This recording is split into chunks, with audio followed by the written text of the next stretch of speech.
Each season, new fashions hit the runway, and variations of these pieces quickly work their way into the social media scene, pushing people to buy the newest trend. It's a vicious cycle of consumerism, as many of these styles are short-lived and lose steam in a matter of months. But within this cycle, there are some designs that have withstood the test of time. From trench coats to stiletto heels, these long-lasting styles are found in millions of people's closets. So, how did these pieces manage to stay in the limelight for so long? And why are some fashion crazes, on the other hand, so short-lived? I would say that the sort of cycle of trends has definitely sped up quite a lot over kind of like the last 10 years. I mean, I guess with the rise of digital culture and how everything is very much very immediate now, whereas maybe sort of 20 years ago, trends were slower because they came from the catwalk or the street and they sort of dripped down to what most people wore. That's Lauren Cochrane, the author of The 10, How and Why We Wear the Fashion Classics. Cochrane has been a writer in the fashion industry since the early 2000s, working at London Vogue and now at The Guardian as a senior fashion writer. As you can probably imagine, working at a newspaper on the fashion desk, it can be everything from someone's lucky tie. I wrote something about the England's manager's lucky tie, which didn't turn out to be very lucky at all, to the kind of rise of grey hair on the red carpets. It's very varied. In her new book, Cochrane shares the long history of various fashions and how they've managed to stay current for so long. One of these trends is the little black dress, or LBD.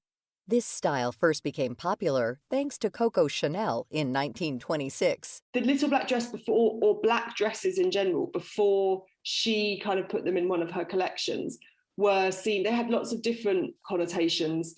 They were, as we still see them now, they were part of mourning, but also, particularly in the States, I think, they were seen as very dowdy because they were kind of essentially the uniform for shop girls. So for sort of young working class women. And Chanel sort of noticed this very sort of austere dress. I think she saw them as part, which we still have today, they're as part of what maids wore in hotels.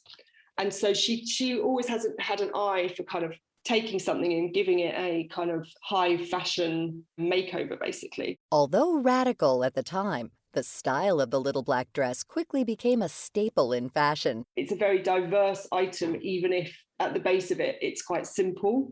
So you can have them in all sorts of different like shapes, sizes, lengths, styles. So, I mean, I must have about 10 little black dresses and they're all kind of hugely different. Cochrane notes that the versatility of this style was seen in older advertisements and films. Take Audrey Hepburn in Breakfast at Tiffany's, for instance. Hepburn is elegant and chic, wearing a classic black dress and oversized pearl necklace as she nibbles on a croissant and coffee. This portrayal in the film only furthered the popularity of the dress for decades to come. Even today, the LBD is a key feature in many modern wardrobes, and that's the beauty of the piece. It's easily adaptable. I talk about in the book about how you could actually have a kind of wardrobe of little black dresses because the same little black dress doesn't work for different occasions. So you might have one that you wear to go out for a night, or you might have one that is kind of a good kind of fail-safe for a kind of difficult day at work. They have a kind of forever appeal, I think. In addition to high fashion, other producers within the industry created more casual pieces that left a similar lasting impact. These items, such as jeans and a white t-shirt, have been around for centuries. For example, take the introduction of the classic tee. The sort of roots of the white t-shirt are kind of in underwear. So there have been kind of T-shaped clothing from the medieval times that people would wear underneath their clothes to kind of as a sort of hygiene thing. So they didn't have to wash the kind of ornate items they wore over the top. And as time went on, those t-shirts became kind of something more like we would recognize. The first kind of fashion moment for them was in the 50s, when they became a kind of favored item of kind of young men, a sort of new generation of young male teenagers who saw them on their kind of icons like Sidney Poitier and Marlon Brando and James Dean.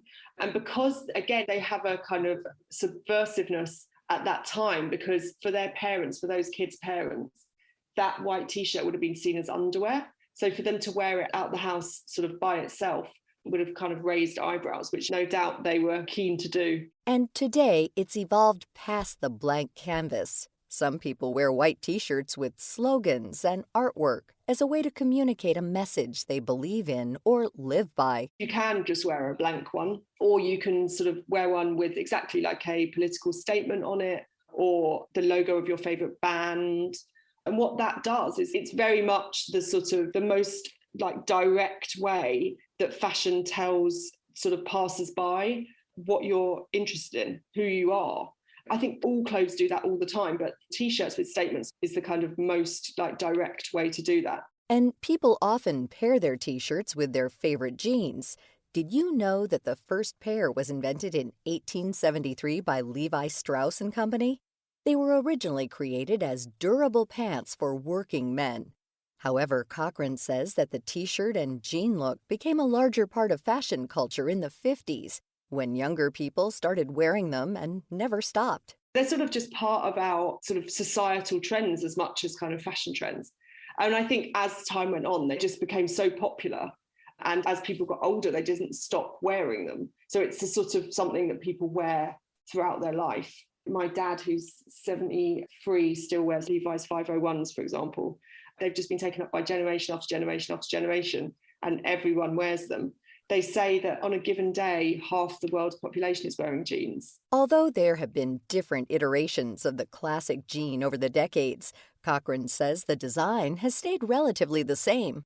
Some styles of Levi's are virtually identical to the originals from the 1880s. It's very striking as to how similar. I don't think they've got like a pair from 1873, which is when they were first patented, but from like the 1880s, I think is the oldest one they've got. And if you see a picture of them, they look so similar to what we wear now. What's interesting, I guess, is that they were sort of a design classic from the get-go. Jeans, t-shirts, and little black dresses are only 3 of the 10 trends Cochrane explores in her book. She also touches on the first champion hoodie made in the 1930s and the rise of the scandalous miniskirt in the 1960s. Each timeless piece within this collection is unique, but all have managed to capture the attention of people over several generations. To learn more about the history of fashion and our guest, Lauren Cochrane, read her book, The 10, How and Why We Wear the Fashion Classics. You can also find more information and archives of past shows at viewpointsradio.org. This segment was written by Bridget Killian. Our executive producer is Amira Zaveri. Studio production by Jason Dickey. I'm Marty Peterson.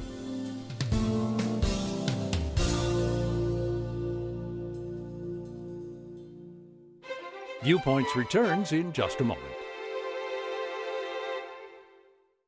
The number of people with dementia worldwide will nearly triple by the year 2050 to more than 150 million. The new data presented at the Alzheimer's Association International Conference 2021 shows fastest dementia growth in Africa and the Middle East. Dr. Maria Carrillo is Chief Science Officer at the Alzheimer's Association. Positive trends in education levels are helping to dampen the increase in dementia, but total numbers are still going up because of the aging of the population, as well as the influence of more obesity, diabetes, and sedentary lifestyles that are all risk factors for dementia. Another study reported at the conference finds wide differences in the Alzheimer's mortality burden in the United States. In the rural South, the Alzheimer's death rate is 3 times higher than the Mid-Atlantic region. Researchers say this could be the result of health disparities, including differing access to primary care and other health services. Find out more at alz.org. Cardiovascular or CV disease is the #1 killer of adults in the U.S., and millions of people trying to reduce their risk of a heart attack or stroke may unknowingly be taking medications that are not proven nor FDA approved to reduce cardiovascular risk. Let's hear from cardiologist Dr. John Osborne. Many people are unaware that after a failed outcome study, the FDA revoked the approval of fenofibrates when added to statins, as the risk outweighed the benefits to heart health. It's important to remember that statins, along with diet and exercise, can lower cardiovascular risk by about 25 to 35%, but persistent cardiovascular risk, which can lead to a life-threatening event, may remain. I would tell anyone still being prescribed fenofibrates, such as Tricor and Trilipix, with a statin, to talk to their doctor about FDA-approved therapies for cardiovascular risk reduction. To learn more and get clear on the facts, visit itscleartomenow.com. Again, that's itscleartomenow.com. And that's Viewpoints for this week. Viewpoints is a production of MediaTrax Communications. Follow us on Twitter, Facebook, and Instagram to learn more about upcoming shows. And find a library of past programs on Apple Podcasts, Google Play, and Spotify. Plus, you'll always find previous segments and more information about our guests at viewpointsradio.org. Join us again next week for another edition of Viewpoints. Coming up next week.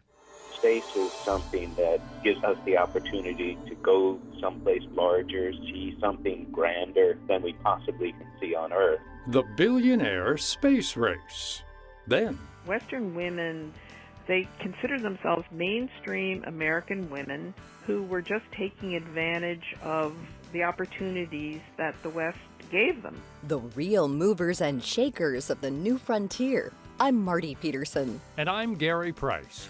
These stories in depth on your public affairs magazine, Viewpoints.